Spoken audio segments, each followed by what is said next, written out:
and I'll configure with the Instagram Live.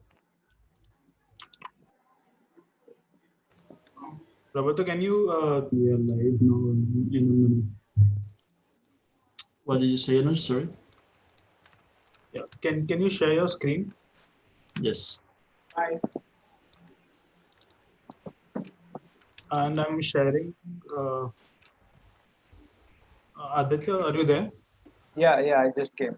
I'm sharing the link on WhatsApp. Can you just check? I'm sharing with Aditya and Pari. So Alright, maybe just check if it's working fine. So maybe on your mobile devices, by muting yourself, you can check so it doesn't echo. yeah, it's working fine. 1 second. This so it's so funny. I can see myself also. Yeah, obviously. Yeah. Hey guys, what's up? Okay, so now, Can you all hear me? yeah. Yeah. Okay.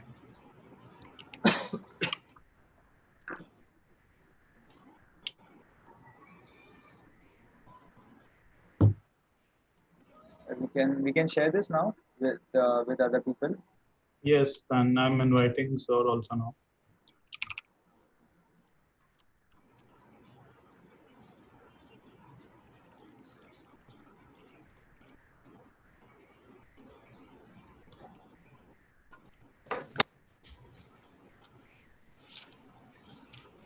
So, Shravan, just for the info, like we'll be starting with Roberto's introduction and the workshop outcourse, and then you'll be presenting first.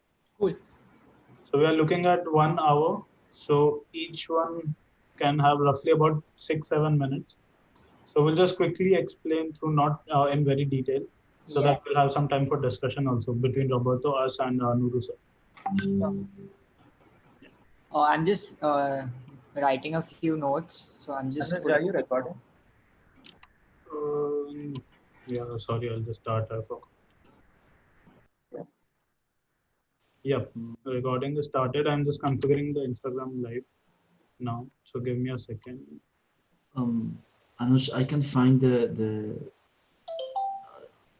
way of sharing. I mean, to initiate the presentation in a full view. I can find it. I just don't know how to use this. Go to the view and hit present. Oh yeah, I can see. Control F5. The same time, the same way. Okay, thank you. Perfect.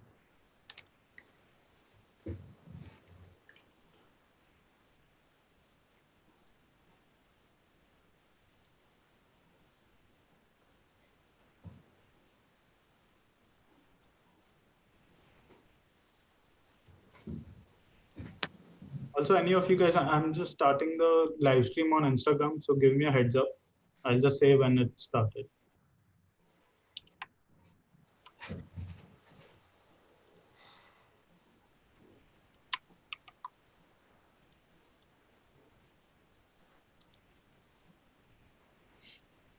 Yep, we are live on Instagram as well. So either of you, can you just tell me if the screen is visible or the proportions are right? I'm also checking it. Yeah, it's fine.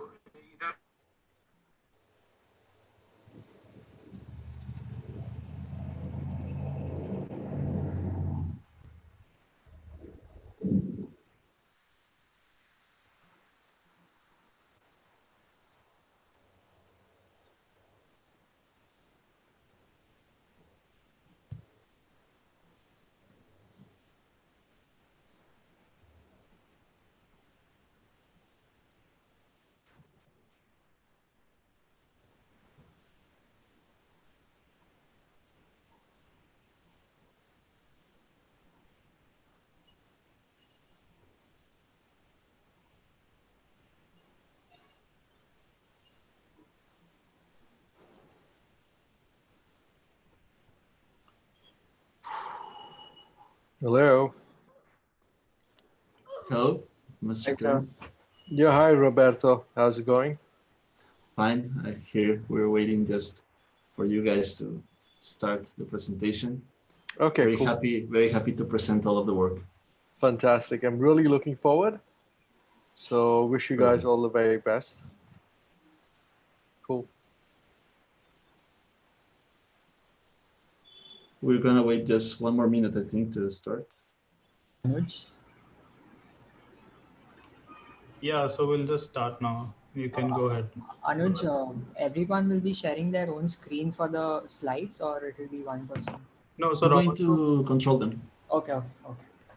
yeah, Roberto will be managing, so he'll be going ahead and Okay, perfect.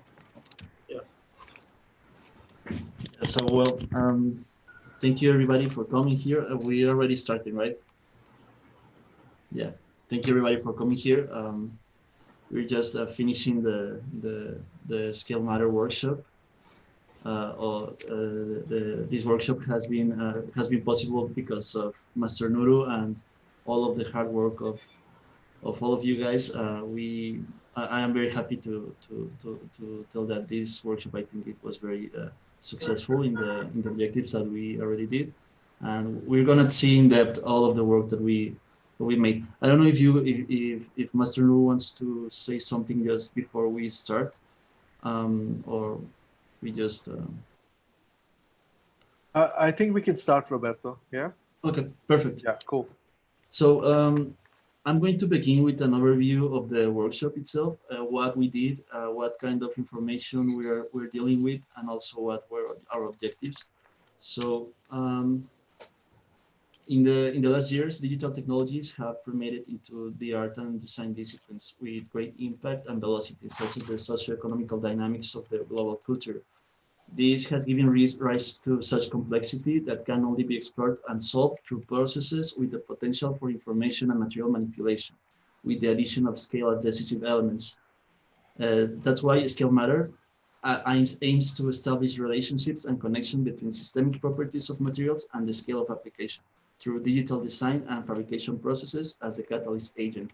So what we were working in this workshop was a methodology and a workflow that allows us to deal with complexity through generating forms and shapes through form finding processes in an abstract way. So we start to achieve this complexity in each phase we start to work on. So what we tried to do also was to bring the complexity of the shapes that we were generating to a factual place or to a factual project development environment. So we could see what were the conditions for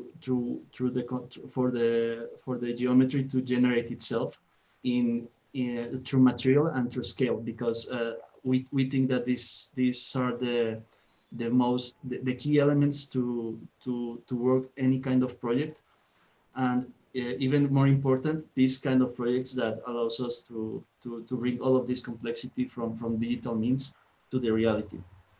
So having this in this general frame of work, we are working with from an abstract point of view. We are starting to transfer this information through real environments, just to, and also through different scales, to analyze and to conjecture in all of its phases and all of its aspects and material aspects, of course, to realize it. So in this final presentation, I'm going to jump to the. No, I'm going to keep with this only to make a specification of each phase. So in day one, the morphogenetic tools were helping us to generate all of this abstract catalog in order to look for a language and for patterns to use in the project.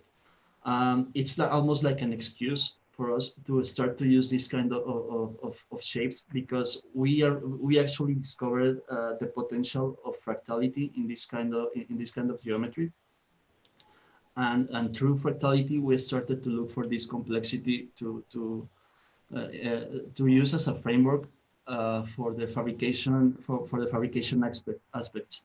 So this morphogenetic tool were helping us to develop that kind of language, to see what kind of geometry was going to be used in all of the scales of the project.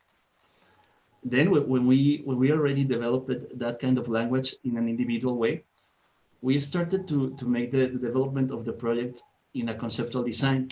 So just after having this full control of the parameters of the morphogenetic tools, we also have the possibility to know what kind of geometry and what kind of parameters are going to have an impact on the project, geometrically speaking. So in this way, we contextualize the design of the project, and the geometry is not only going to be generated through the processes of form finding in this case, but also through the parameters of the context itself. So there is a lot of information in the shapes already. It's not only arbitrary, but it's contextualized. So having this project already filled with the contextual information, we started then to explore the different aspects of the scalar means and the material means of the project. So the objective here was to start to look for ways to realize these projects in a material way, being aware of the scale itself. So we started also to analyze the different aspects of materials in a geometrical point of view. So we can see what kind of materials were more suited and capable to help us to make these shapes. Of course, having in mind the kind of materiality that the design wanted to, that the designer and the design need to be communicating what is doing the project in this context. So these material possibilities were starting to be cataloged also in the kind of modules that we can find outside, like linear modules, planar, solid, or mixed media, to potentialize this language and this communication capability of the project. Then, because of this project, because of this workshop and the objectives are really material focused, what we wanted to make was like a simulation of how these projects were going to be built. So helping us with a lot of materials that we can find here in home, like wooden sticks, paper, or whatever tool we can use for using whatever tool we can use for making physical modeling. Even though we made it in a very low detail way, or like a prototype. What we are looking for is to know what are the behaviors of these materials, even though they're simulated, just to see what is this geometry capable of in the physical realm.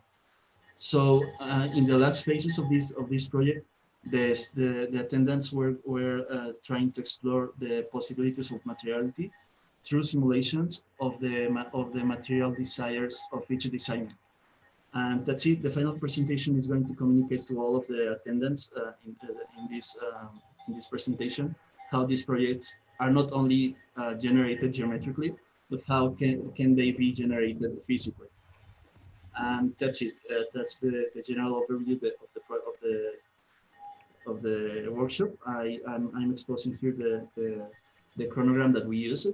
We started with the morphogenetic tools in the day one. Then day two was for project development, and then the rest of the days of the workshop were just focused on how this geometry might be generated. And that's it. Well, then Anush asked me to show some of my work. I'm showing here I think the most important collaborations, just to let you know what have I done before as an experience.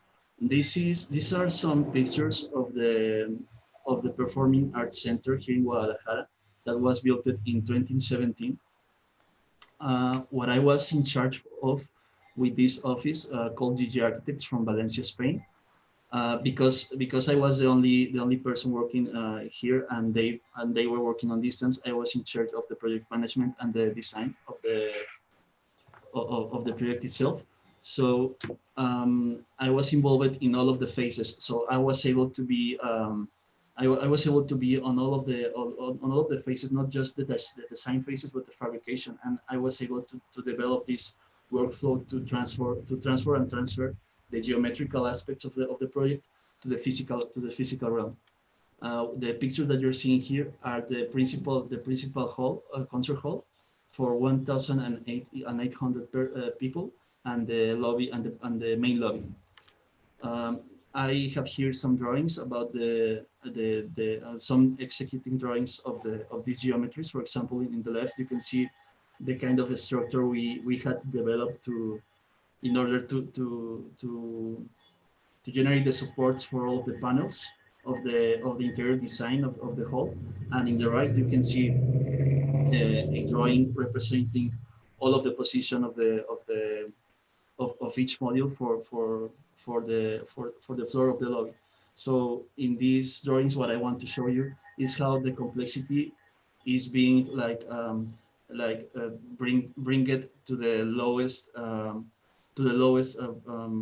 way of understanding the geometry itself. So all of the people involved in the process of building this project can be aware of what kind of geometry are we using and how this geometry is going to be sorted on the project. And the results are here. And here are pictures of this concert hall and the lobby itself. Here you can see this pattern that I just showed you before, how we could achieve this kind of pattern with a very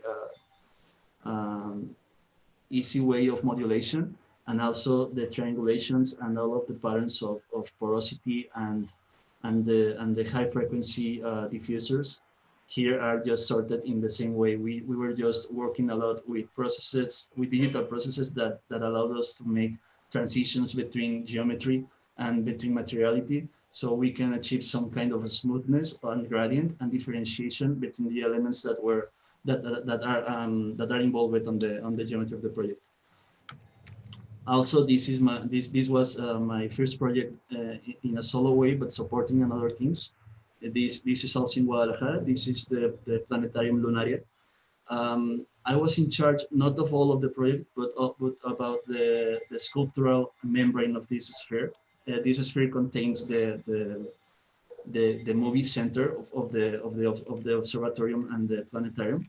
So in order to achieve this kind of geometry, what we had to do was like a methodology and a system very close to the beam aspects of it. So, but we had to develop all of the system because the software available for us to work in this kind of geometry was very narrowed and very hard to work on. So we had to develop all of the system. So I have here some pictures of how this project was started to be fabricated, and this is the result. Well, here we have pictures about how this is made, how we started to put the pieces on the sphere, and this is what we achieved.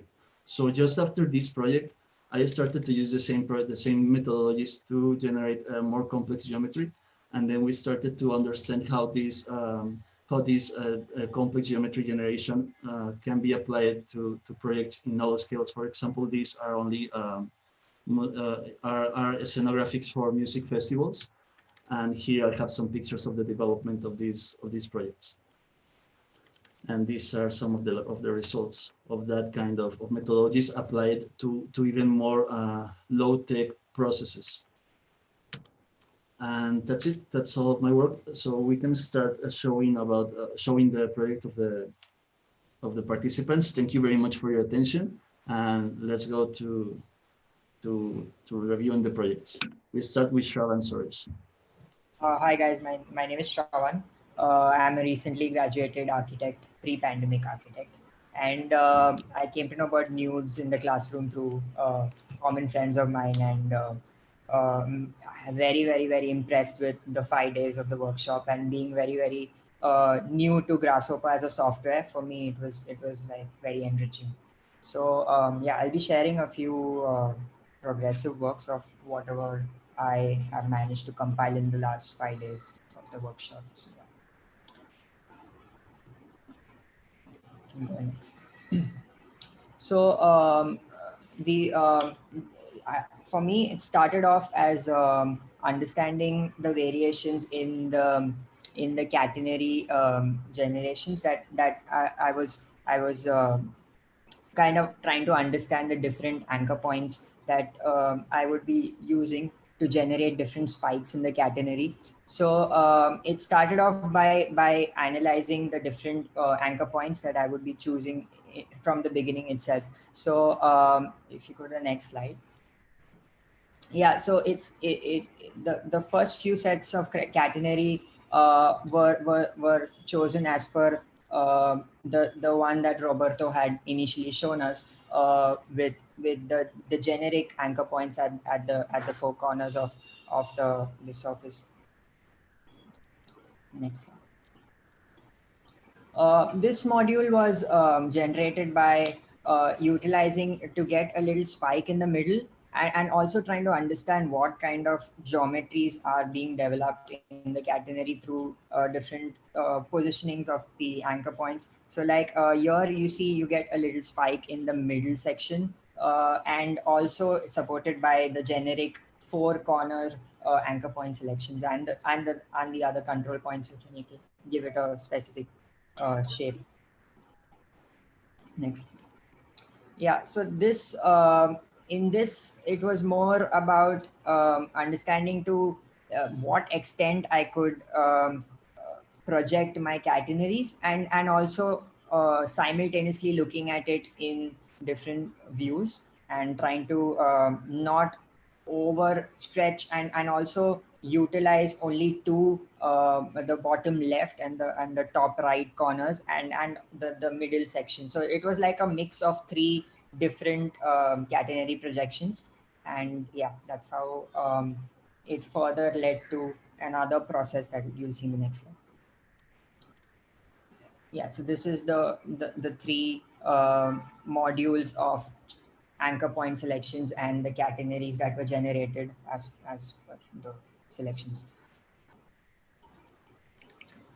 So now it got very interesting because I think everyone followed a very different, even though we were following the same procedure, but everyone followed their own method of analyzing their form finding techniques. And for me, it was about only understanding the catenaries and trying to mix maybe the catenary from progression one, and trying to see which interlock would be the best with maybe in a model progression where I would be interlocking an anchor point selection that generated a catenary in the first progression with the third one. So if you see on the left, it's like an exploded view of the generated catenary, and on the right, it's the consequent joining of the module. And hence I call this like a module progression, and I call it module progression 1. Next. In the module progression 2, again, the same procedure where I combined another set completely different of another catenary study, and with another progression of another anchor point selection, such that they both would fit in not perfectly, because it's not generated I mean perfectly, so hence you might not get the proper joining of the two modules. Next. Again, the same thing, but like now trying to I would say not make it too complicated, but to understand the whole process of how, I mean, every stage would define my next process. So this was like the next process where I chose I repeated some modules, I chose some new modules, and then I merged them together. I mirrored a few modules, and then I generated some based on my prerogative. Yeah, so this was the final generation of the consequent module at the end of the process. Yeah, so if you see on the top left, you have the view and the plan on the right top, and a few views of the model progression. Yeah, so sorry for the disturbance in the color, but yeah, so if you see, this is the whole process. If it just put in one slide to just show the whole progress, and it was very, very pure, because every stage was a different process, which wasn't pre-planned. It was almost like I was planning every stage, and then when I reached that stage, it became like the next stage where I would choose another module, and then it would um, develop into one module which I had no idea of. So yeah.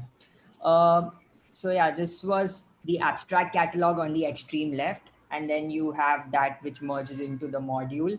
And sorry to not surprise you, but this is the final hyper module, which developed, which I would say the language of the drawing or the rendering is very, very different from maybe the process, but I'll explain further.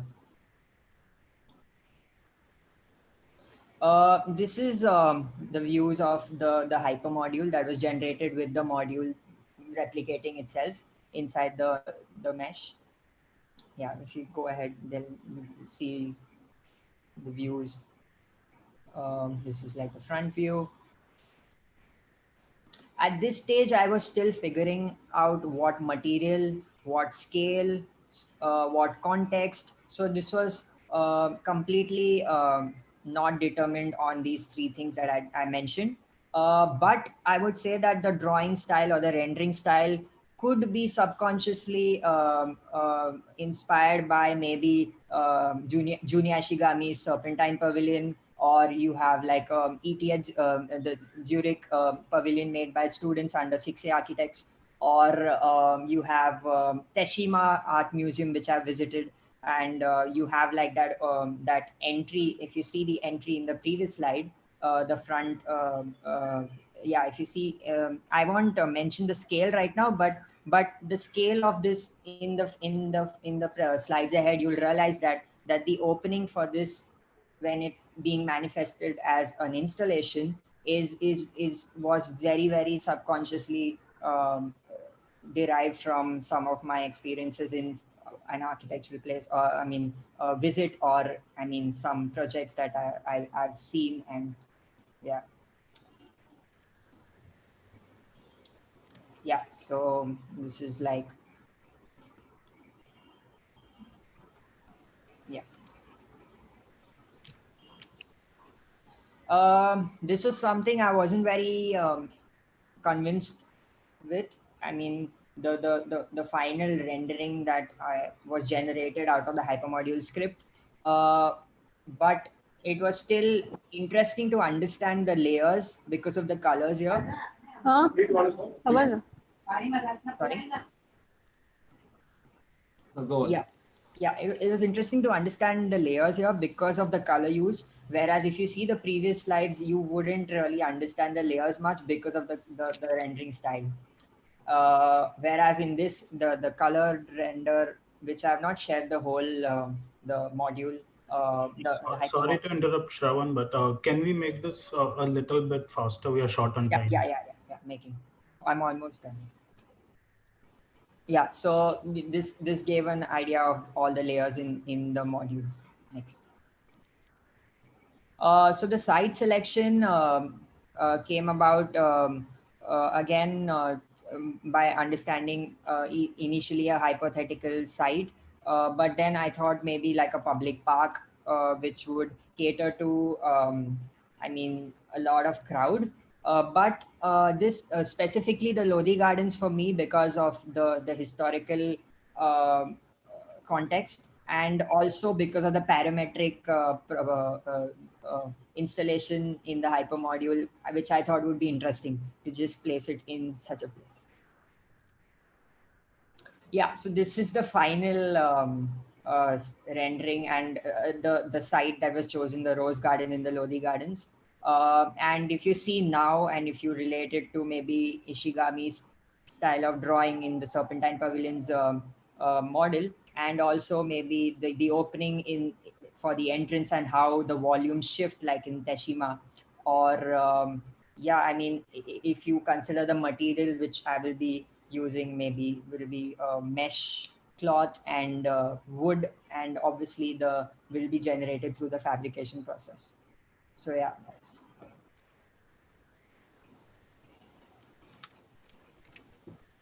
Okay. Thank you. Thank you. thank you, Thank you very much, Shravan. thank you. So I think that it is very interesting to see how Shravan, only as a conclusion of this or reviewing this project, how Shravan, I'm going to go back to this part, how he developed this his own language of geometry through the rationalization of the information he's using. We can see in these words how Shravan started to make notes of what kind of geometry we can achieve with this kind of parameters, and then in that way he started to develop this control of the shapes and the morphogenetic process. So he was able to know what kind of geometry to use in what kind of context. That's the thing that I really rescue from this process. I'm really satisfied with your work. Um, it would be interesting to see what kind of materiality you're thinking about. Have you thought about what kind of materials you can be using for potentializing the conceptual communication of this project? Yes, yes. Actually, I've thought of the material and I've also started the fabrication process. Mhm. And I was thinking of maybe a wire mesh cloth, that because of the initial drawings and how they were generated and the creases in the drawings. And I thought maybe that could be supported by a framework that would be connected to the main framework of the whole uh, uh, the whole, if you see the whole model itself is a catenary in a catenary in a Yeah. catenary. So maybe like the framework that I get out of the script would maybe join into maybe another detail of maybe a wood or maybe bars that would be wounded and around maybe cloth, and the cloth would obviously take the shape of, and obviously the tensile force of I mean the the the parts. So basically, I've made a lot of notes in which I will be providing, like I call it primary, secondary, and tertiary points in my module, the main module, and how that main module is made up of multiple smaller modules, and each module will be connected with each other smaller module with one joinery, and then that becomes like I would say a lot of multiple mesh like joineries that would be connected to one main grid joinery. Yeah. Okay. So I don't know if Master, do you have an opinion about this project? Yeah, so you guys can hear me? Yeah. Yes. Okay, so Shravan, very good start, and I kind of appreciate your enthusiasm. You're sort of this very nice, bubbly character, and I can see that in the work that you've been working on, and it seems very, very focused. The approach is very enthusiastic. My only comment is when you're actually working on the module generation, and of course you started with the points at the corners, as those anchor points, but and then you actually move to the spikes. Yeah. Uh, Now, two comments. One is in terms of the number of subdivisions, whether you wanted it to be that sort of morphology, or you wanted it to be smoother, or you wanted it to be spiky or sharper. The second comment I had is the lateral connections, because when you actually see this module, these modules kind of fit on top of each other. Yeah. But I'm not sure laterally what happens, and I think that might be an issue when you get into your analog model as to what's actually holding these connections together. Uh, The other way of looking at catenaries, which is basically Latin for chain, like what Gaudi did was the whole suspension hanging model, is to see whether the fabrication process could be informed by the action of the catenary itself. So let's say if you had to actually unroll this entire surface that you did with whatever thousands of bits or millions of bits, and maybe you made it out of fabric or this sort of concrete fabric or fabric that you could starch. But if you actually then set it in motion, let it actually dip down, let gravity take the effect of the entire global scale, um, let it set and then get structured, that might be another way of fabricating it rather than uh, using wire meshes and stuff like that. Because at the end, the wire meshes would then form the structural scaffolding, so to speak, on which these elements would be kind of proliferated. Uh, the big challenge is whether the module itself, through a system of aggregation, could be structural. Because when you're looking at so many thousands of bits together, and if you're still using a tertiary structural system, then that is something that has to be looked at. But of course, when you're working with paper models at home and stuff like that, there might be limitations. You might use a secondary system. But I had these couple of comments in terms of, especially the lateral sort of expansion, and the final output still seems to be this kind of shell on which you're actually deploying a lot of these modules. In terms of historicity, I think you've taken a site, right? And I don't know how this sort of catenary sort of model relates back to the site out there. So you could have then said, okay, fine, my module has a sort of anchor points, but if I actually look at the geometry of the monuments out there within your Delhi garden, and if you actually saw some key sort of points out there, you could actually derive these points to create this sort of contextual pavilion that kind of responds to the historical context through an understanding of these geometries. Now, a lot of these domes start with squares and they become octagons and they become circles through a process of rotation. And you have the potential of not looking at anchor points along the X and Y grid, but perhaps even along an octagon, or perhaps to create something or to be surprised. I think the whole point of this exercise, and very beautifully curated by and designed by Roberto, is that element of surprise. And somehow, as much as I like it, I had a feeling that you knew where it was heading, right? I think at the back of your mind, subconsciously, you knew, yes, this is what the form I wanted, and this is what the outcome was want to be. But the whole element of surprise, letting intuition take a backseat, and just being surprised through this sort of algorithmic thinking would have been very interesting. But it's at the end of the day, it's a 5 to 7 day workshop, and it's just like getting into a cold shower before getting into the deep end of the pool. So I hope this sort of creates a very strong foundation for research in the future. But congratulations, it's very good stuff. Thank you, Master. Thank you. Okay, next is Hai Shankar. Hello. Yeah. So this workshop had opened a different perspective for me. Like working with modules was just I had a very little knowledge, so that was a very limitation for me. So what I did in this workshop was to uh, understand the geometry of the uh, form through but using symbol modules.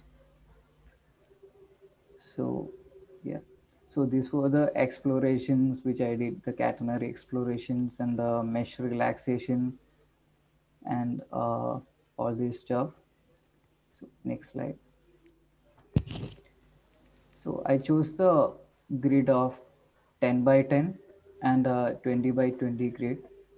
So what I actually understood from the grid sizes was that how these kind of structure grid systems helped in the uh, flow and the smoothness of the surface we get after doing several operations.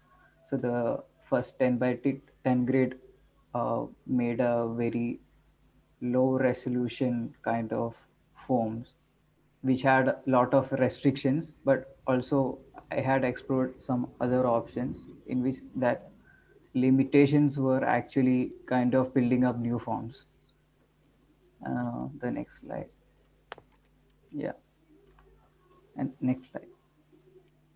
So this was the form which I took, and the module which I developed was very simple. Actually, I have developed a few complex modules, but I found that this was more helpful in understanding the later form geometries. So this module actually looked like kind of a interlocking structure which had which could be connected and which had possibilities to be built upon by different methods. And this was a super module, and you can see a small dot kind of thing, which actually is the scale of the module in relation to the super module which I have developed. And the next slide. Hey, we're gonna have to go a little more faster, so we can have them for everyone. These are the different views of the final output of this exercise. Next slide. And this kind of made this kind of surfaces which I haven't got when I tried to use complex modules. Yeah, next slide. So the site which I chose was a public square near my hometown, which actually I wanted this place is very alien to the parametric architecture is very alien to this site, and I wanted to connect how parametric architecture is related to nature and all those stuff. So the site had a large banyan tree. So this structure actually kind of related to the leaves of the structure of the tree. Yeah, next slide. So this was a rendering which I did. So this all made a relation to the leaves that is falling on the structure and kind of, yeah, next slide.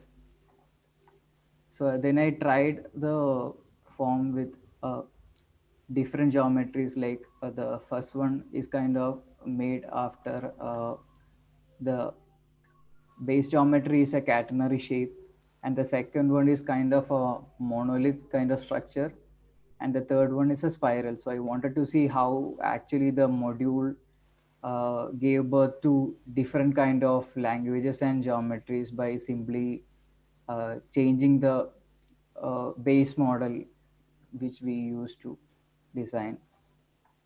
Yeah, next slide. So these are the different methods of fabricating. Next slide. And the next slide.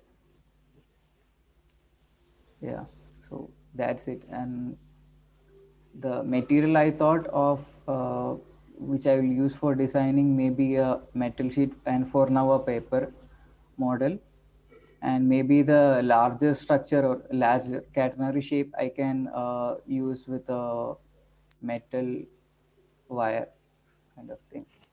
Yeah, that's One it. question, Harry. What you're doing here in the fabrication methodology of the rolling mesh stripes is a module of the is a super module or is a hyper module? The one that you're Actually, choosing to fabricate. this is the abstract shape. Then after making one module, one abstract form, I can mirror this and make the base module, which can be later used to make this catenary shape, what we are seeing in the top. Perfect. Okay. Well, I have to say that I congratulate you for exploring more possibilities of using the same module, the module you initiate with other kind of languages of general shapes of hypermodules. I think it's very rich to see how these hypermodules behave, even though it's the same module that you're using for making the hypermodule. It's really interesting to see how these hypermodules with their own qualities, with their own geometrical qualities, uh, transforms the site itself with different qualities as well. So the dynamics here are very different from, for example, this kind of pines to this kind of serpent or dragon that allows you to have this permeation in the space. So it's interesting to see this special quality of the project. It will be interesting to see how you're thinking about building these projects in the next phase in the fabrication process. So yeah, I can see that you here have a good domain of the information extraction tools, and I hope that this kind of information for your fabrication process that is going to take in the next days, in the next hours, is going to be enough for you to make a model that communicates what you want in your project. So yeah, I congratulate you. And I don't know if someone else has a commentary about this project. Yeah, I just had a question. So the monolith and the spiral were based on form finding techniques through the Kangaroo engine, or Yes. Well, I don't know if you, Harry, want to answer that question. So which one? the spiral and the monolith? Yeah, so no, that one actually I had modeled it manually by Grasshopper. Oh, okay.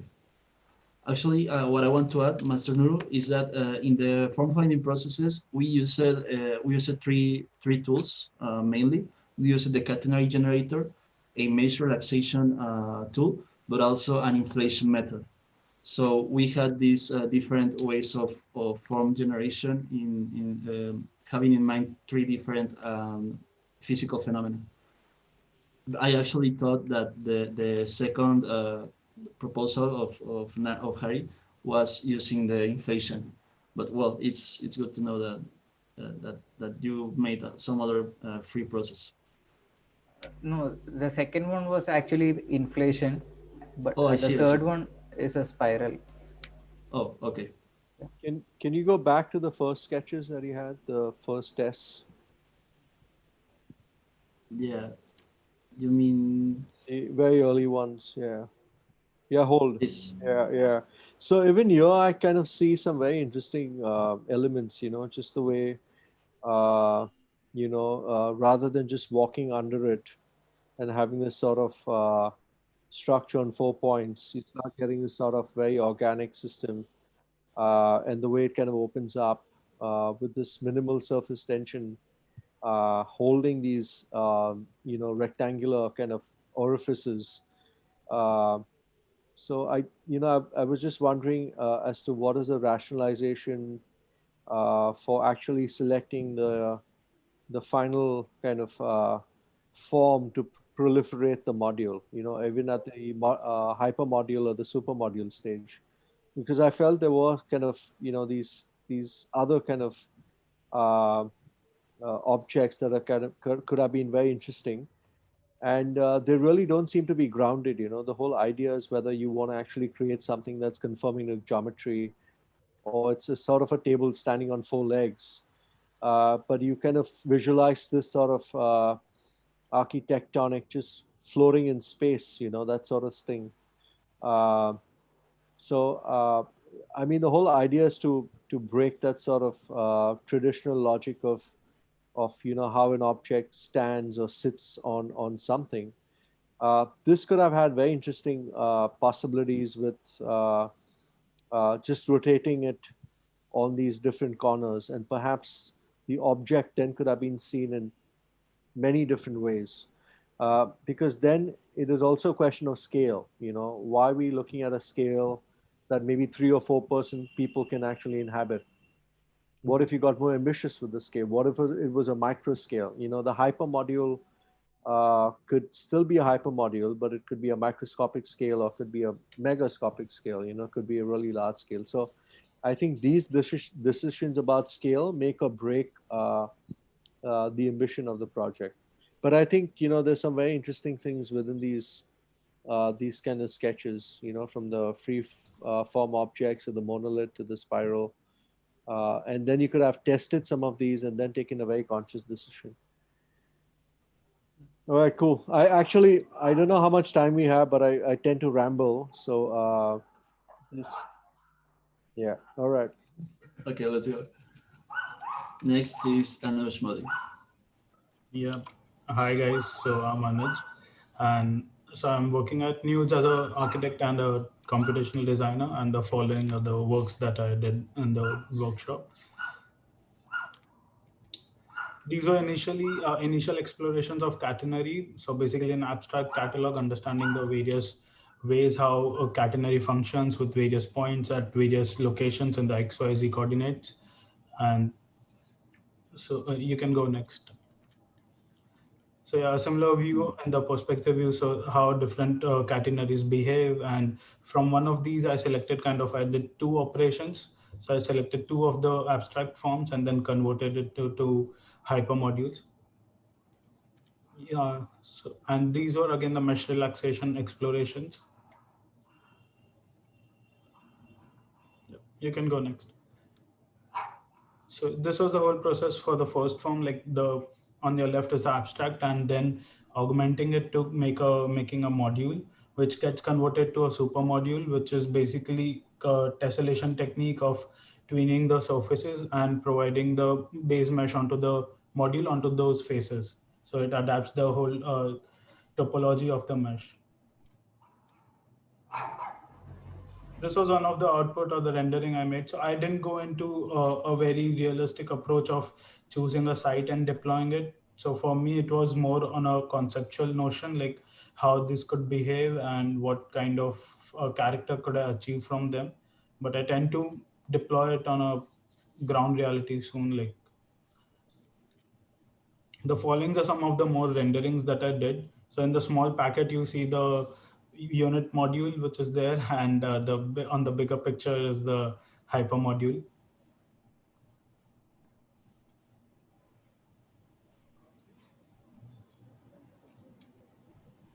So this again was the second form which I selected. It's a very low poly mesh consisting of 100 faces, and I tried to give it more kind of an origami look. So keeping it simple and then trying to explore how I could further go ahead with the fabrication process.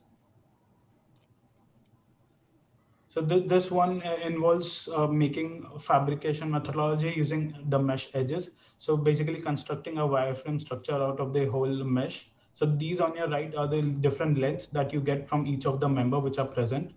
And thus you can start building by relating which number goes where and start joining them.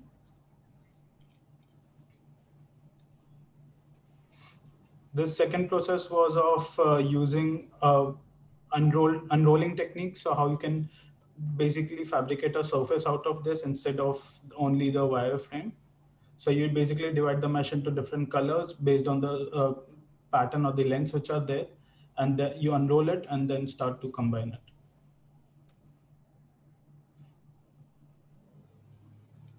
Yeah. This one again was another technique where you unroll it, but you unroll it in parts so that at the end, what you have are the flaps attached to them. So while constructing, you just need to fold the flap and attach the coordinated pieces together to form the whole mesh. Now this technique is similar to the one that is of the wireframe, but in this what we are doing is that taking the whole U's and the V's, but in single continuous wires. So what you see the points, if you would go to the next slide. So what you would see the points that are there are the intersection points. So basically, if you imagine how we weave in a certain sense, so these points are the intersection points of the two cross members. This is again a new technique of how you can go ahead and building the whole mesh. This again was a process of augmenting the mesh. the base mesh. So you can augment it by rotating, mirroring, combining 3 or 4 parts of it and joining them. So here you can see one complex mesh forms from a very simple base mesh which was already there, which consists of 100 faces. But what you see over here is almost like 500 faces or 600 faces because of transformations. So this is the super module which I developed, and on the left and the right is a hyper module. So now the concept of hyper module is again the same, of augmenting the super module to again make a more complex mesh system of mesh from the super modules. So this kind of I made, and so this again kind of resembled the koi fish of the Japanese concept, but that wasn't an intention, but a happy accident which took place. And the next few are the again the speculative or conceptual renderings that I would say.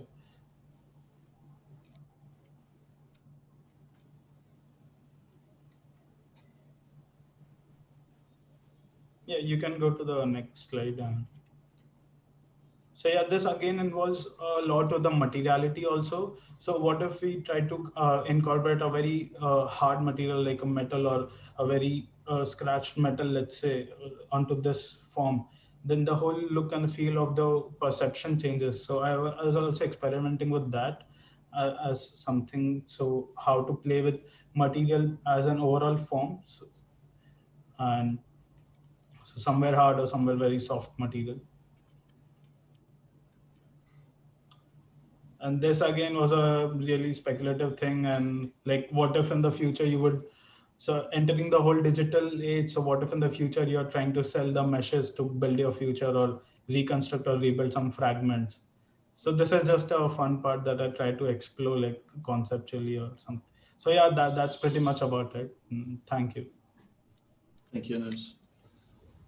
So, well, from this project, what I really appreciate from this project is not only the conceptual process of it, because as you can see, Anush also made a really clear way of developing these languages with the shapes and with the form finding processes, but also the possibility of experimentation here is very palpable. For example, in this picture, you can see clearly how.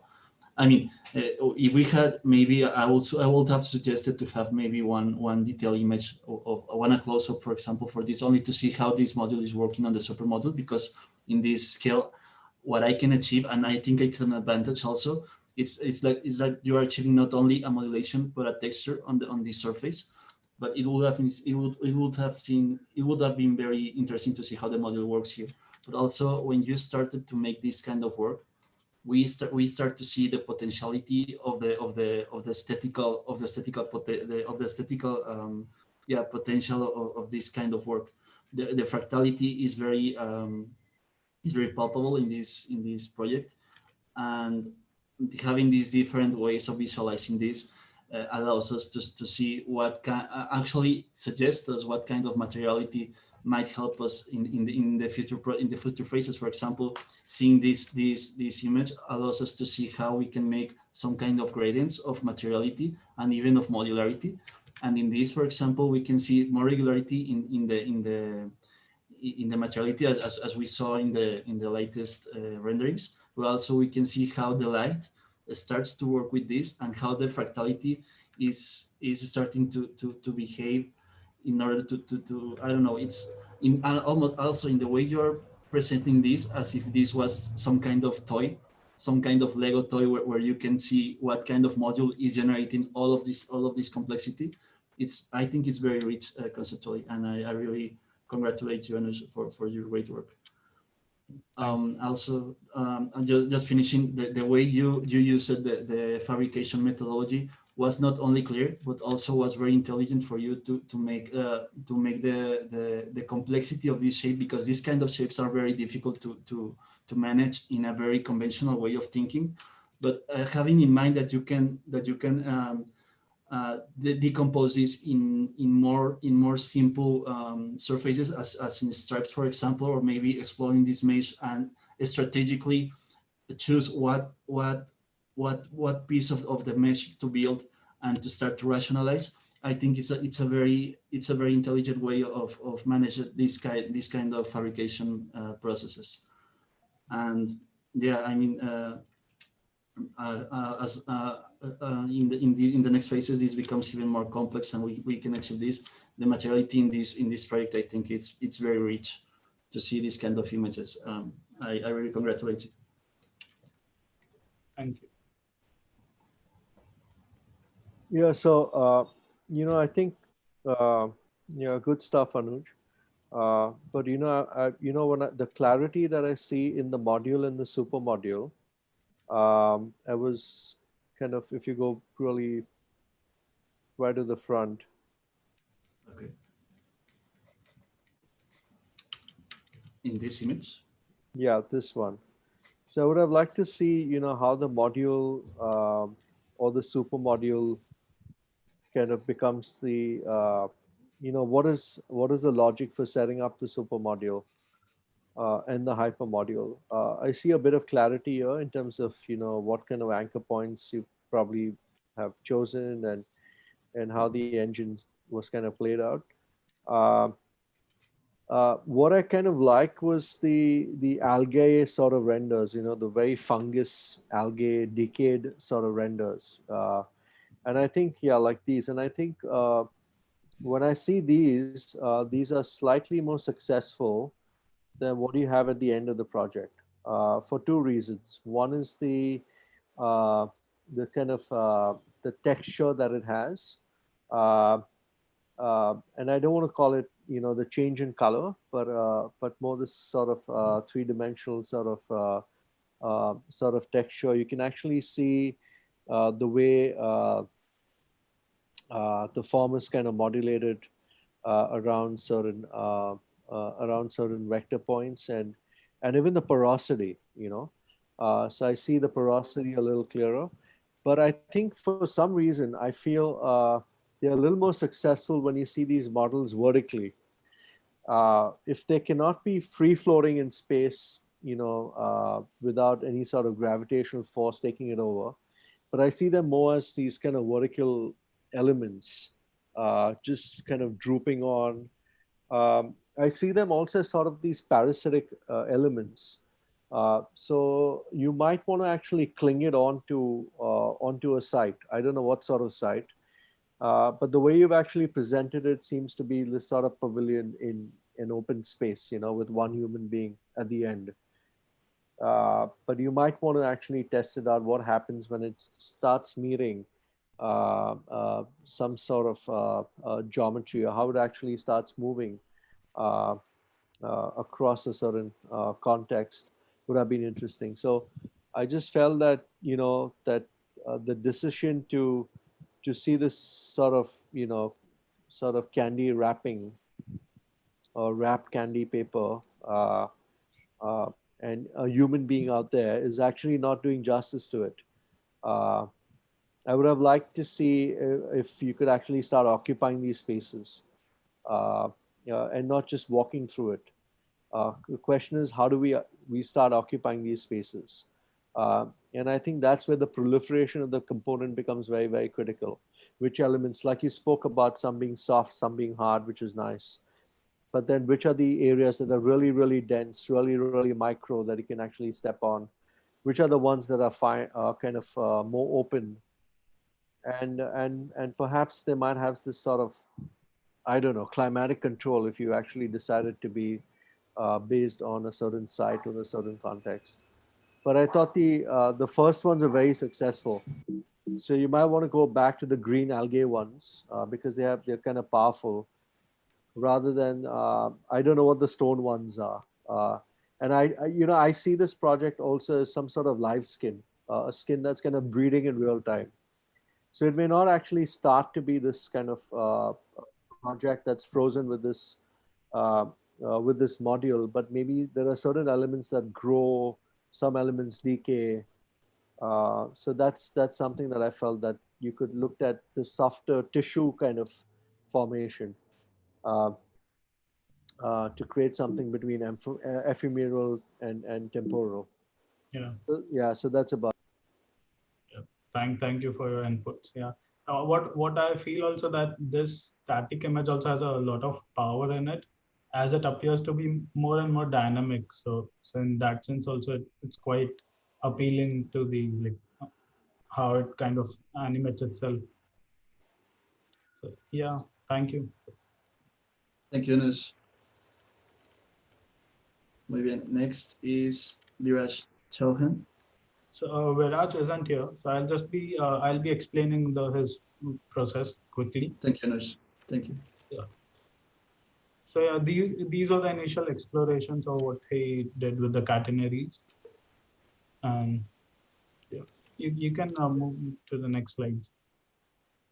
Yeah. So what he intended to do was form a kind of a public installation which could cling on to multiple buildings and this kind of a very soft skin as a base. So he was exploring more of these mesh relaxation techniques. Yeah. And this was one of the abstract form that he selected and then again augmented it to form the module and supermodule. So this was another technique also that he was trying of the voxelization method of voxelizing the whole base surface and then deploying the geometries onto each voxel.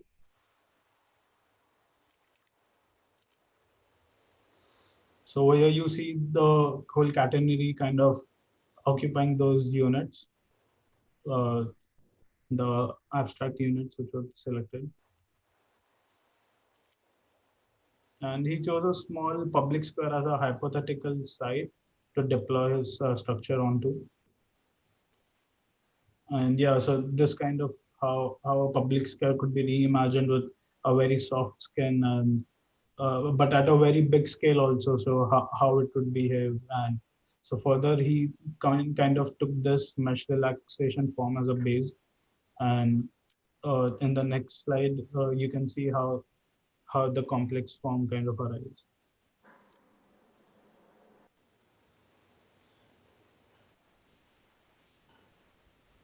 So yeah, similarly, like now this is the whole stage where the geometries are being transferred to the original form. So from a voxelization method to a single unit and multiple units. So how these three kind of offer three different kind of whole realm. Yeah. Perfect, Anush. Well, yeah, about this project, what I would like to highlight is how in the beginning the difference of geometry selected as a hypermodule, because actually this, if I'm not wrong, is the first time that someone uses the relaxed mesh. And I highlight that because it's very interesting how these kind of shapes really graph to the place they are into. You can see a direct and formal and very instantaneous way of having something to have with the context itself.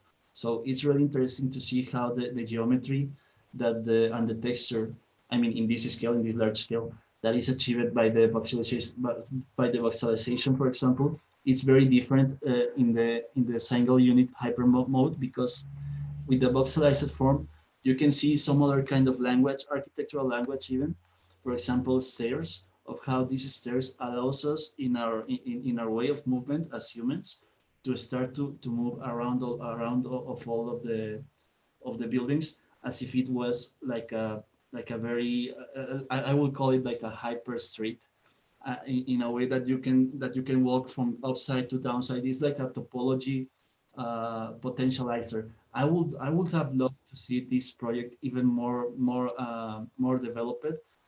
It's a shame because of the time we had, but I think that this had a lot of potential with the softened versions of this project. It's not that I don't see the same thing. It's more intuitively for me as a human to know that I can move through this space, the voxelized from, easier than from a more softened shape, a hypermodule. But also the hypermodulation geometry might have some other qualities of space. For example, maybe there are slabs inside. Maybe there are stairs maybe they are not independent from the form, but aesthetically speaking, might be very integrated. And maybe seeing some kind of interior design project of these kind of shapes also must have been very interesting to see. About the modulation and that, I think that the voxelized form is the one that I would have rescued in this project. I don't know if someone else has something to add. I don't know, Master Nuru, if you have some insight on this. Yeah, I kind of like the voxelized form as well, and I kind of like the urban scale, So I kind of like, that it's sort of ambitious, and the way it stitches that massive void at the urban scale and connects with a host of buildings. But yeah, I like the fact that it's not something that you can just walk under, but perhaps walk over and then, even into, and just a way of another way of filling that sort of urban void. So I think it's an interesting start. And, I think, Roberto, what we can also do is, even the workshop is sort of terminating, they can still take a week or 10 days, work on this project, and then, submit it. Yeah, totally. Yeah, that would be a nice kind of sweet end, to this. So it doesn't sort of end here.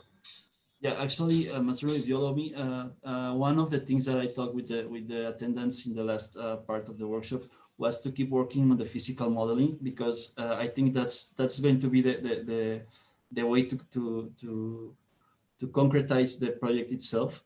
But also, if they have time to develop these kind of projects in a more intense way, I think that we can achieve even more potential to understand what not only the way of building this, but the benefits of building it.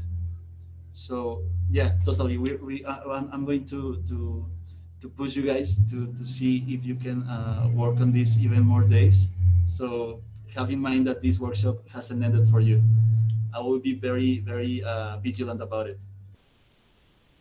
So I'm going to go to the next project. Pari, thank you for your work, and please go ahead. And thank you, Master Nuru, for your insight. Hello, everyone. My name is Pari Sangvi, and I am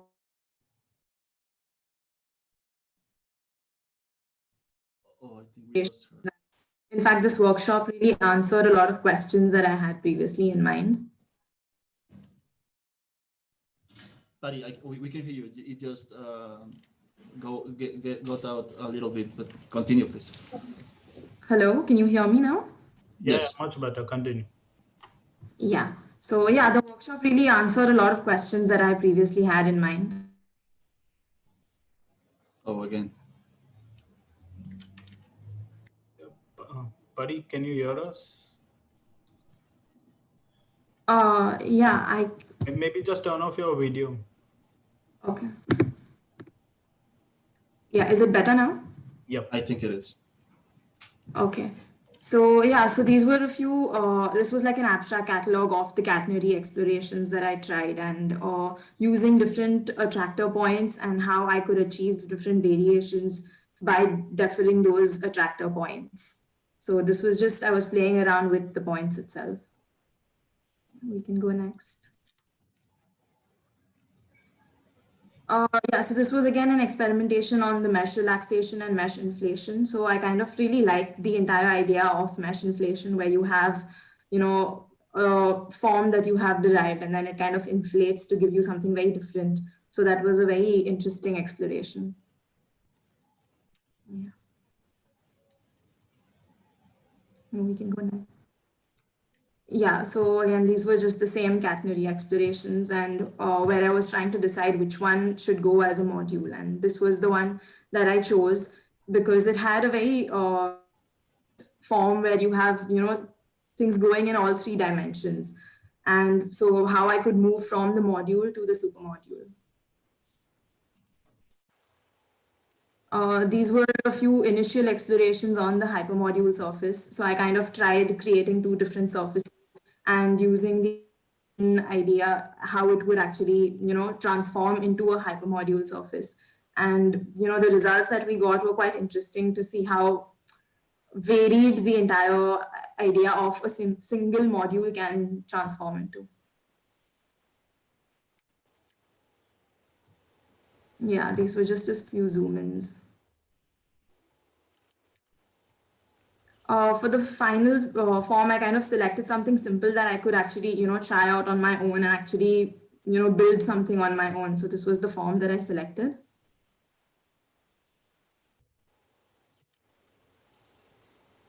So then for the fabrication methodology, we tried extracting the mesh edges. And so basically we used the script where we could actually get, all the inner edges and the outer edges, which would be numbered, which would help us to actually build something like this using maybe sticks or something. So yeah, these were the naked edges and the interior edges, as you can see, and it becomes very easy for you when you have a system like this to actually create something on your own. This was mesh edges as interpolated and intersecting curves. So if you're using like wires or something, then this would actually become very easy to build because you have the points of intersection where, both the U and the V direction intersect. So it becomes very easy to actually build it. And this was an entire mesh unrolling. So, if I'm trying to make this out of paper, we have to unroll it to create a geometry like this.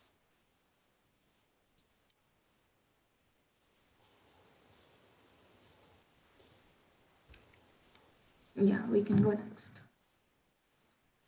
This was another idea where, I was trying to make different modules, like how one module can actually transform into something more complex. And like what I finally achieved was actually quite interesting.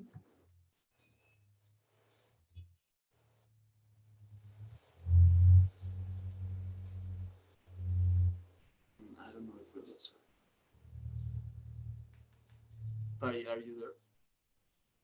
Can you hear me? Yeah, now we can hear you. Maybe we lost you for a minute. Yeah, so this was basically just using a simple geometry, what you saw before, how it transformed into something more complex.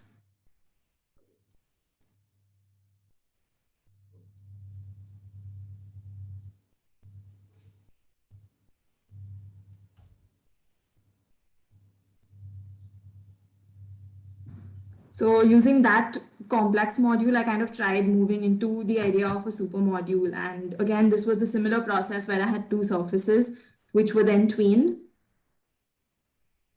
into creating something like, a super module and then moving into a more complex hypermodule. So this almost looked like a stingray fish, in some way. So like the exploration that I received, like, went into was quite, and to see how each module transformed when I, into a hypermodule and a super module.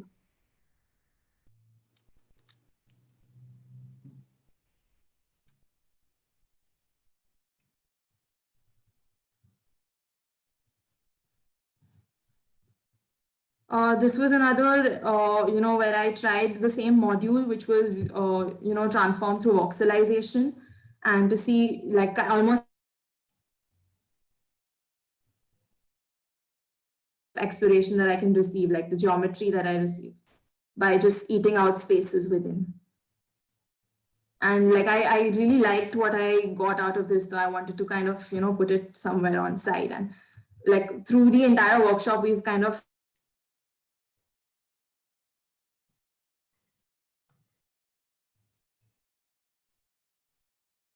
really into the future.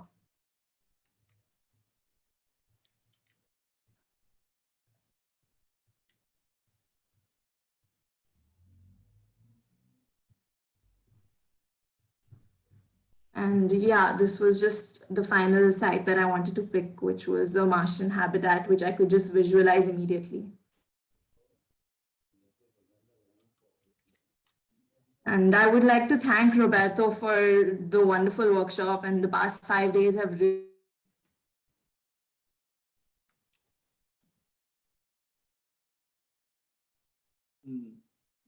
I think I lost the last part that you're saying, Perry, but I also appreciate all of your hard work, and I would really like to continue this work with you guys because I think that there is a lot of potential, at least completing in a satisfactory way for you this kind of project.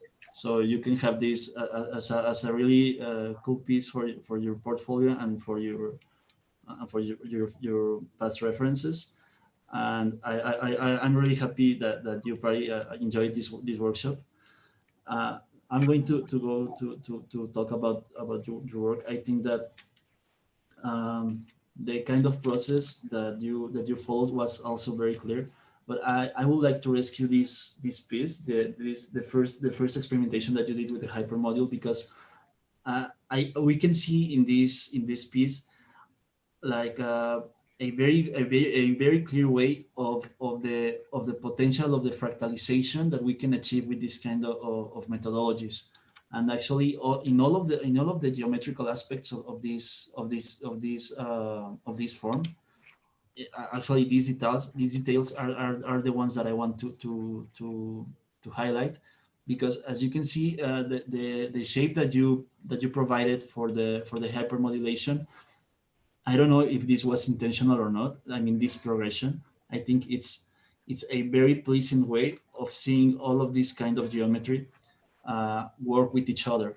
You can see not only differentiation but articulation through all of the modules, and I will really be glad to see you to explore to return to this surface and to explore this kind of progression.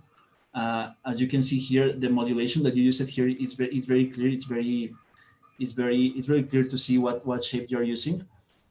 But these effects, trying to grasp how you achieve them, and then trying to work the same language in the next projects will be something very interesting to see.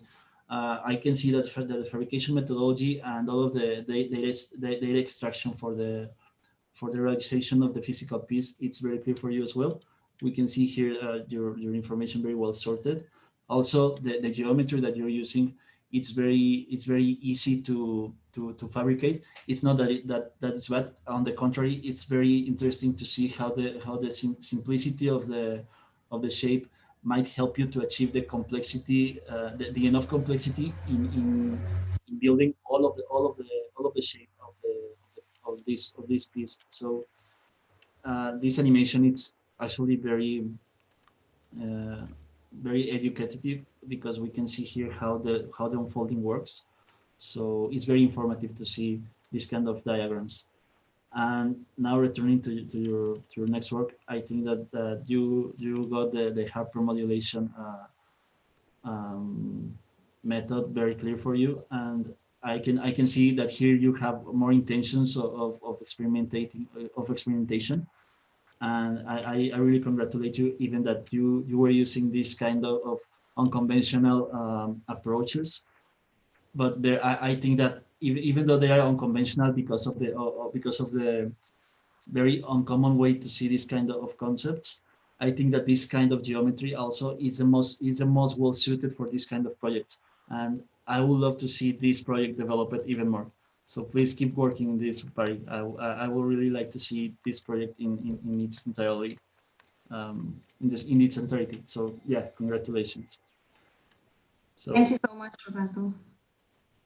I don't know if Master Karim has an insight. Yeah, so Pari, congratulations. I would really like can you go back, Roberto? The super module. I don't know how pressed you are for time. You mean But this? the hyper module or the super module, whatever smaller, where I think at the end, or somewhere in the Oh, mid of the presentation. Yeah, this I would one. have, the one on the left or one on the right, whatever has minimum number of pieces. But I would like you to actually build this by unrolling. I know It's going to be a lot of work. It might take like a few months, but it'd be nice to actually, get all these pieces unrolled, connected to each other. I think what the challenge would be the spacing vertically, so what's actually holding the spacing. And you might use a stick or a small metal insert, or through some sort of balloon inflation or like an inflatable, or a transparent acrylic rod based on that measurement. But you could also then just create it and just suspend it over your dining table, I don't know, whatever, wherever, or in your studio, and you just see this entire carcass floating across with light filtering in through and all of that. But the point is, we discussed that this workshop doesn't end here, and I think you need to be ambitious. I know you're actually looking at building that one little piece, and go ahead and do that. But it'll be nice to actually look at the analog model as well and see whether you can actually build a sizable component, and start with the smaller section. Just see whether you can do like say 20 pieces, and just see how it kind of grows. But that'll be amazing with the whole system coming in through, because this whole workshop is about density and super density, and this sort of proliferation.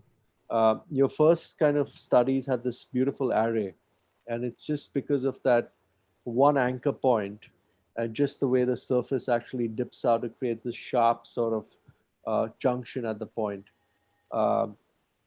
And the point I want to, like these sort of lines are beautiful, just like nodes coming together. You almost feel like a lot of these actually tweening and arraying across a certain path. So there's a lot of control there. But the point I actually want to make is that it's not a bad idea to go back and forth, So it's not that when you start your first module, you're stuck with the module for the rest of the workshop. If you feel your super module hasn't achieved that sort of tectonic, you could go back to the model, make a few tweaks, change the anchor point, test it out. And that's what the whole ability of, what parametrics is, that you can actually go along this pipeline where this process is concerned to create these local and global changes to get what you want. But it's nice. The voxelization on Mars is nice, but I would have liked you to get a little more,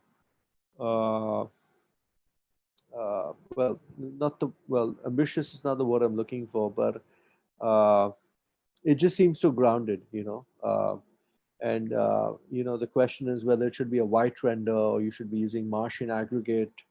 Mars has a lot of red oxide. Would you be 3D printing it?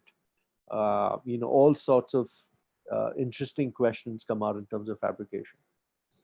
But yes, it's a start, and I think the whole idea is to ask questions. And there's some very interesting findings nested within all these studies that will eventually come together as a body of work. Sure. Thank you so much, Narusa. I'll definitely try and, get into exploration further. Thank you, Prabhat. But remember, you haven't finished it. You have to keep working. Yes, definitely. I'll definitely try and explore further. It's great to see your exploration. Thank you. So now we go with Ashish. Thank you, Ashish, for coming. Hey, myself Ashish, and it's been great experience learning with Roberto and all of that. So let's quickly go through my work. Yeah, so these were the kind of catenary explorations I have been doing. So with mostly with mesh relaxation and catenary exploration. So next one, please. Yeah. So this was the first trial I have been doing. So I took the module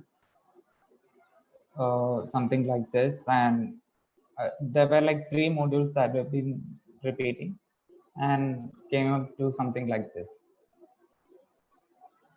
So these were actually trial versions I have been doing. So next one, please. So this was the, I don't know why it's not clear. Yeah. This was the render I've been doing for the last one we saw. Next. Yeah. So this one was another exploration I did with another module. Yeah. So the site I took was actually in my hometown. It's actually a sea pier in Kannur.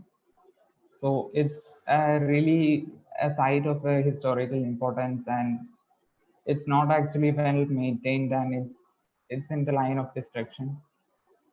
So next slide. Yeah. So I took this one as a module. So this was the final module I was looking about. So I chose the material with which can be deformed on temperature, I guess. So it actually unfolds itself on a varying temperature. So in the next slide, uh, so this was the final output. So being onto the site, what I felt is standing on the bridge is like you're all surrounded by the water and you feel like inside of the water, right? So the design actually reflects the marine ecosystem and all. So I use mesh relaxation for making this sort of structure, which is actually anchored on the top and bottom. So people can actually go inside and experience the space. So yeah. So the module actually covers the entire surface. Yeah. So this is the actual structure on the site.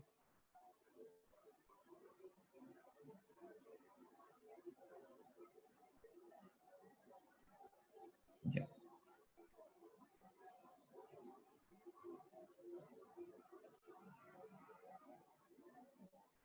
Yeah, so this was actually how I tried in the fabrication process. It's not actually efficient, but we can, I failed in doing that. So in the material wise, I was thinking we can achieve this in some sort of tensile material, which can be stressed, and the material, the module I was talking about can be actually stuck on this surface, which achieves, which I think is possible. Yeah, so that's it. Perfect, Ashish. Thank you very much. It was a very surprising move because I mean you started to work with this, and also I mean it has its own fits and qualities.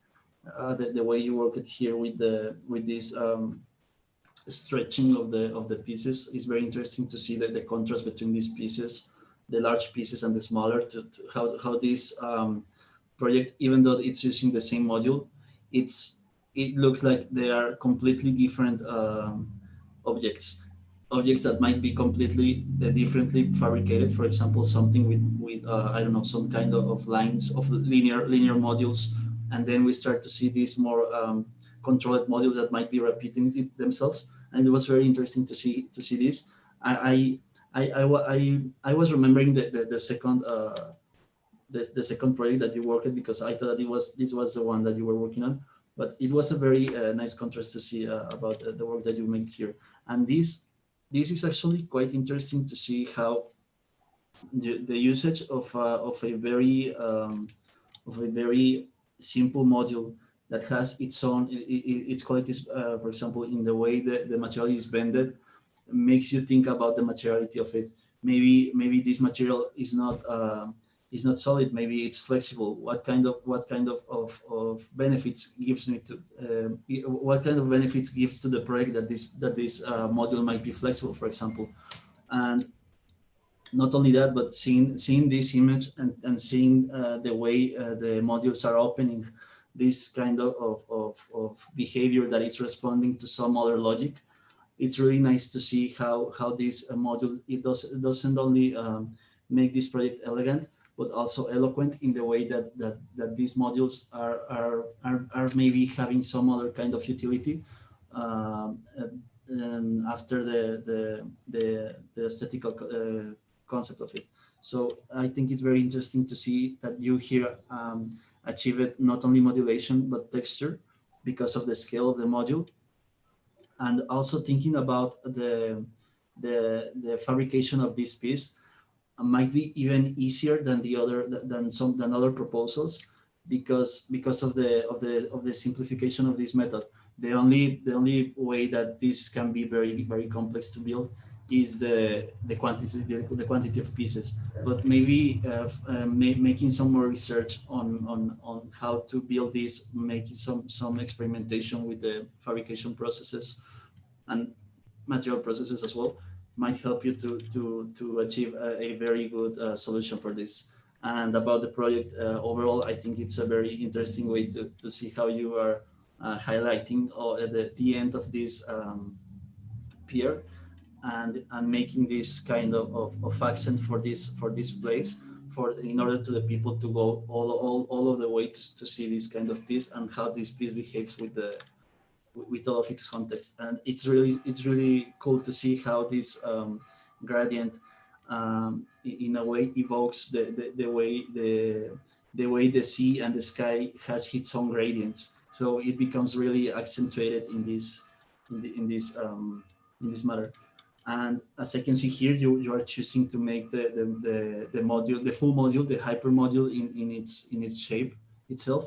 I think it will be very interesting to see not only a automatic usage of the tool as only inputting this tool and that's it. Maybe looking at maybe one strategy from you to make this piece by pieces, and then try to make some kind of logistic design of how to build this in order to get more rational pieces to be more easily fabricated. But overall, the project, I think it's very interesting to see. I repeat this: the texture that you achieved, and also the shape of the project itself. I think it's a really cool project. Thank you, Ashish, for your hard work.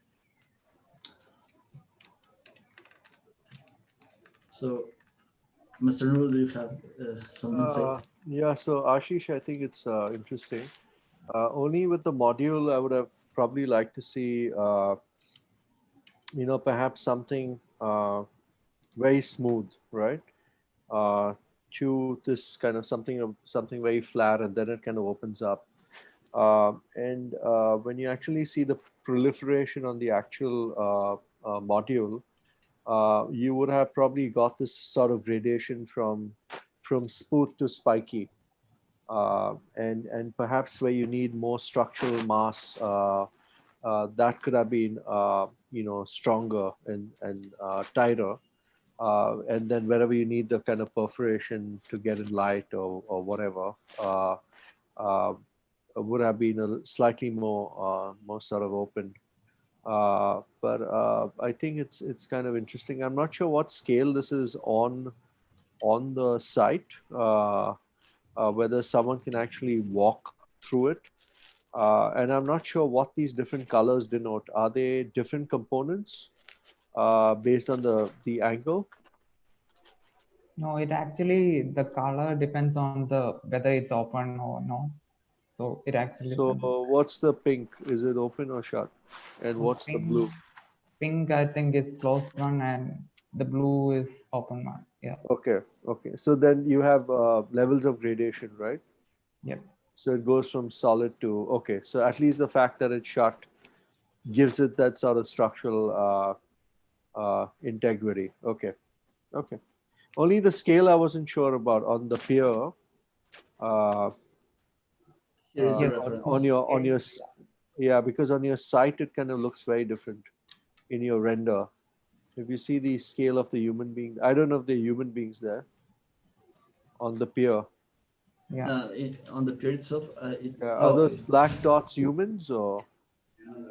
Okay, because your scale of the human on the render doesn't seem like he would be able to walk through it without, bending and that sort of thing. So approaching. anyway, that's a simple tweak. You could enlarge it or whatever. But it's kind of, yeah, it's nice. It's a bit of porosity. All right, cool. Thank you. Thank you, Sis. Next, Aditya.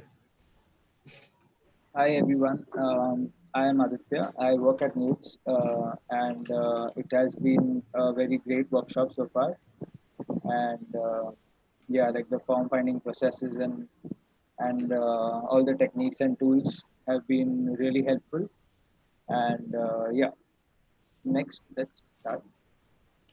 Yeah, so these were the initial catenary explorations. So instead of referencing the points from grasshopper, I from rhinoceros environment, I used the grid and dispatched points and created generations of like dispatched it further, and next and by next. Yeah, and this is the pattern that we achieve on in plan view, and just by simple act of dispatching the anchor points from the entire grid of points. Next, these were a few catenary explorations where the points were referenced and manually tweaked in order to generate the shape. Next, next. These were mesh relaxation techniques. This was something that I wanted to take ahead to finalize the module. The primary concern was constructability. Using the center of each face as a connection from one module to another, or in the first case where you can see the vertices are the anchor points that help connecting modules. Though this is at a point, but what I had imagined is like these could be 3D printed modules which have magnetic connections at the vertices, and then it becomes like a system that can be deployed by people in public spaces. Next. This was the overview of the process that I had been through in deciding the modules. Next. And these three were the ones that I selected. Next. Yeah. So the first one is where all the vertices are in place and the mesh is relaxed. The second is where all the faces have a circle that helps connection, and the third one is where there are multiple like the entire wireframe of the cube has several points which create a branched volume.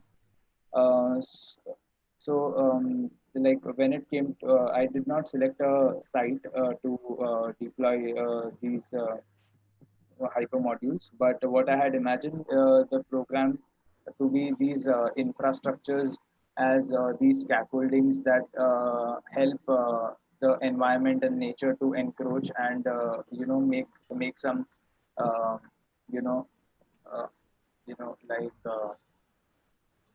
yeah reviving the environment that we have lost, like aquatic or aerial or vegetation, any sort of life that can like dwell within. Next. Yeah, this was one module like a tetrapod that can repeat itself, and like for paper models, like these strip morphologies can help us create these volumes. Um, and next, and these modules can then be submerged underwater, and like artificial man-made coral reefs can be um, it can serve that purpose in terms of program. And connection is not a problem. The constructability and the connection between one module to another module was the basic was the most important thing for me. Next,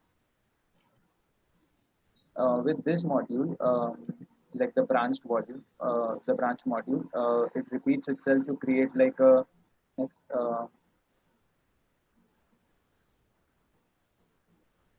Next.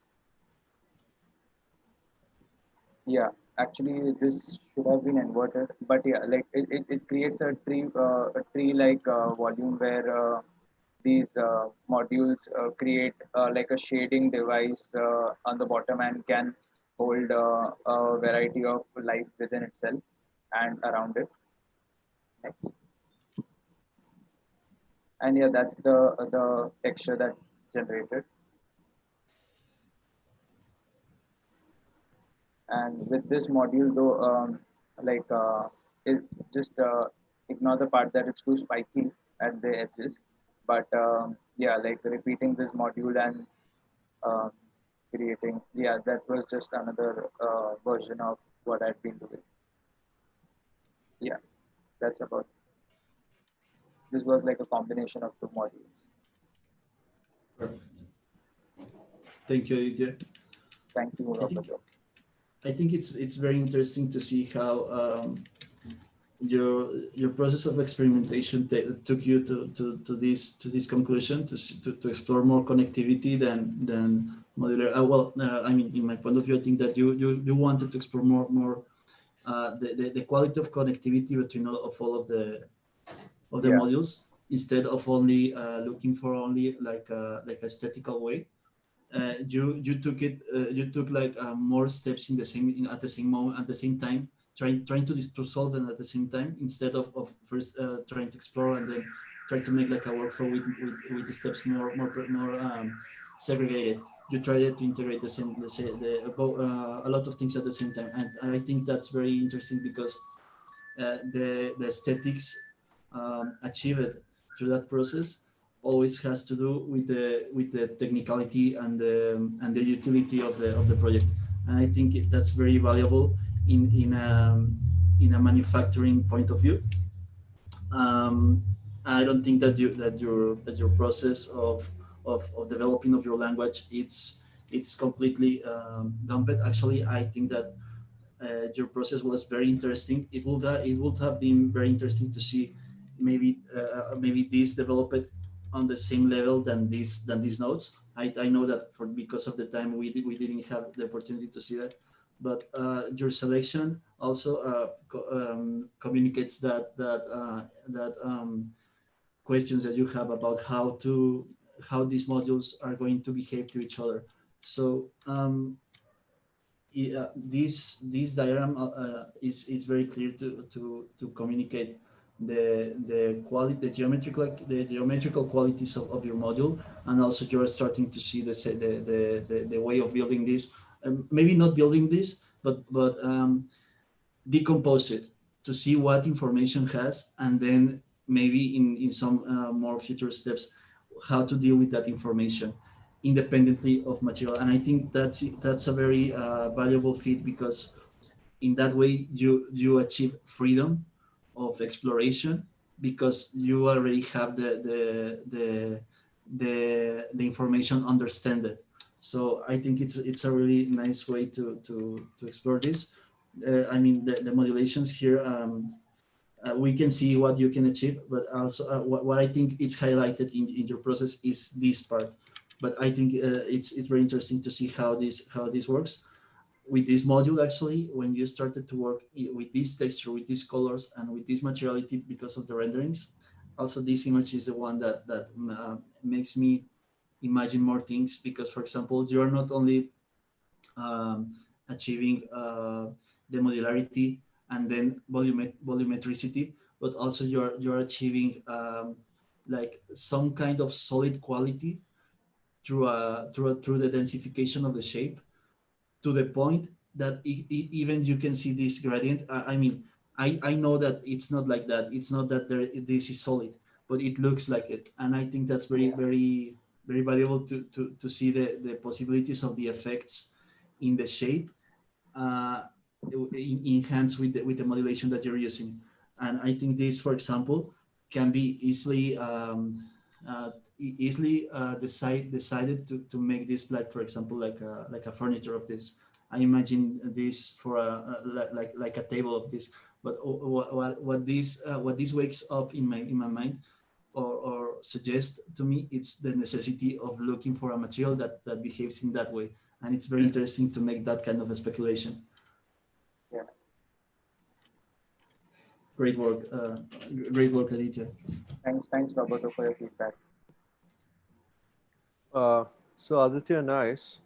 The only point I want to make is that when you actually start looking at the module and the surface on which you want to proliferate it, that becomes a key question, right? So certain modules require, in a way, a certain sort of breathing space within the bonding box domain, so to speak. And when they are meant to actually start proliferating across very steep sort of geometries, you see this sort of squishing effect. And they kind of look forward, you know, so they just seem like, you know, what's happened to the module? Have they actually gone to a point beyond recognizability, or have they been distorted too much and stuff like that? So I felt perhaps the earlier ones that you had, where you did a bit of anchor points and you started moving these points manually on some of the surface typologies, like the ones later, would have been a little more successful in terms of his surface typology, because you need that sort of elbow room for this these so many points to actually connect. Because it's no longer just a simple surface-to-surface connection. It's an aggregation across your X, Y, Z domain, you know, on all 3 points. So it needs that certain flexibility in terms of movement across the domain. But that's pretty much across it. I'm not sure whether you only had to do a surface-to-surface, or you could have seen the spikes aggregate just like snowflakes aggregate, right? So then you see an aggregation where the spikes actually start connecting or intersecting to create a bundle, rather than looking at it purely in terms of a surface-to-surface sort of aggregation. But yeah, it's nice. It's nice. But I think, you know, you could test out a couple of more surfaces to actually test this module generation. Thank you, sir. Cool. Thank you, Master Nuru. Now, okay, we saw this. Sarthak is next. Yeah, so Sarthak is not here, so we can just quickly glimpse through the slides and conclude the review session. So here is the abstract catalog. We see a lot of symmetrical work here. Here is a mesh relaxation exploration. Actually, there is an unconventionality here because he started to work with diagonal generation, not orthogonal, and this is very this might be very interesting to see how it becomes. More relaxation, and then he goes to catenaries for making the module. It seems that the presentation stops there.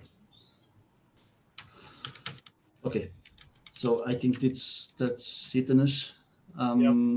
So yeah, thank you, Roberto, for such a wonderful informative workshop. Thank you guys for your time, for your interest in this, and your hard work. I think this has been a really successful workshop in the way that the conceptual projects were worked. I would have loved to have more time for this, so we could have shown a lot more of content. Even actually, the more I'm interested in is in the final models of how you deal with the complexity, physically speaking. So yeah, let's keep working between us. We can maybe make some sessions with more time between them, but informatively, it's not going to stop. So I would like to invite you guys to keep working on this. I'm here at your service. Whatever you need, just make me call, and let's keep working on this. I will be very happy to collaborate with you guys. And I want to thank Master Nuru for this great opportunity. Working from the other side of the world, from 11 hours in the past, it's very interesting to do. Knowing other kind of ways of thinking that are completely different as the ones that I'm from, it's very enriching. So thank you so much, Master Nero, for this opportunity, and I hope to be working on more workshops or whatever we do. And also let's just not lose contact. Pleasure, Roberto. I think it's been a great workshop, and hopefully when all this pandemic mess is settled down, we can send you a ticket, and then maybe you can hold a workshop in India, along with a bunch of other lectures and seminars. So look forward to a continued collaboration. I hope you can, you would have the time to come back and do another workshop. Totally. With us. And as you said, let's keep the conversation going. I'm looking forward to actually seeing all the prototypes and the models, and then hopefully we can document it together and see what we can, push out. Yeah, I think that what I will be expecting is to make some kind of document or booklet, some kind of catalog of the physical models, and starting to make the relationship between all of the process and the work of each attendant. And yes, we are going to work on that. Great. Thank you, guys. It was great to meet you, and let's keep working. Good. Thank you, guys. Good luck and great work. Thank you. Thank you. Thank you for attending. Yep.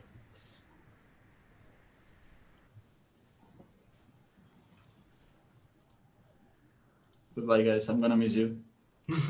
Bye. For real. Bye-bye. Yeah. Bye, Roberto. Bye, Bye, Ashish. Thank you so Bye, much. Anuj. Bye bye. Thank you. See you soon. Thank you I'm so gonna bring much.